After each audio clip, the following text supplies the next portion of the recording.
আসসালামু আলাইকুম রাহমাতুল্লাহ। ওয়ালাইকুম আসসালাম রাহমাতুল্লাহ। ভাইয়া আপনি কেমন আছেন? আলহামদুলিল্লাহ স্যার ভালো আছি। আপনার নামটা যদি বলতেন? আমার নাম মোহাম্মদ ইমন হোসেন। আচ্ছা, আপনি গুলবাল উষা একাডেমিতে কেন আসছেন? আমি স্যার গ্লোবাল ওশা একাডেমিতে ওশা 30 আওয়ার কনস্ট্রাকশন ইন্ডাস্ট্রি ট্রেনিং করার জন্য আসছি। আচ্ছা, সুন্দর। তাহলে এই কোর্স করে আপনি কি বেনিফিটেড হইলেন, কি উপকার হইলেন এটা যদি বলতেন?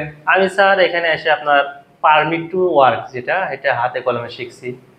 রিস্ক অ্যাসেসমেন্ট হাতে কলমে শিখছি। তারপরে লোড চার্ট কিভাবে করতে হয় সেটা হাতে কলমে শিখছি।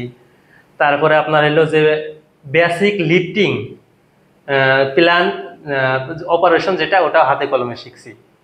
আচ্ছা, আচ্ছা, আপনি তো ভালো অনেক কিছু শিখছেন। তাহলে লাস্ট কোশ্চেন হইলো যে ওয়ার্ক প্লেসে যে বেসিক সেফটি থাকতে হয়, বেসিক সেফটি রিকোয়ারমেন্ট বলতে কি বোঝেন?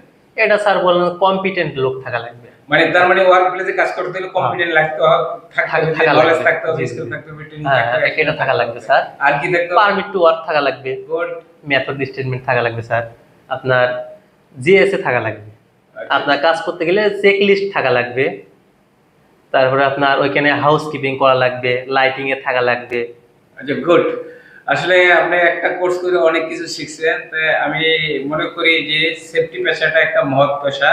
এই জন্য মহৎ পেশা যে এটা হলো কিভাবে ওয়ার্ক প্লেসে যে যারা কাজ করবে এদের লাইফটা কিভাবে সেভ হবে, ওখানে যে ইকুইপমেন্ট থাকবে, কেরিন থাকবে, বকলিফ থাকবে, সিজিএল লিফট থাকবে, এক্সকাভেটর থাকবে, এটা কিভাবে সেভ হবে, আপনি কিভাবে সেভ হবে এটা নিয়ে চিন্তা করবেন। এটা যেমন একটা দুনিয়াবি রুজি রোজগারের একটা ব্যবস্থা হইলো, আখেরাতে এটা উপকার হবে। জি অবশ্যই। তো আমি এই জন্য আশা করব যে আপনি এটা মহৎ মন মানসিকতা নিয়ে কাজ করবেন। জি অবশ্যই স্যার। আচ্ছা, থ্যাংক ইউ ভেরি মাচ। আপনার সাথে কথা বলে ভালো লাগলো। Thank you sir.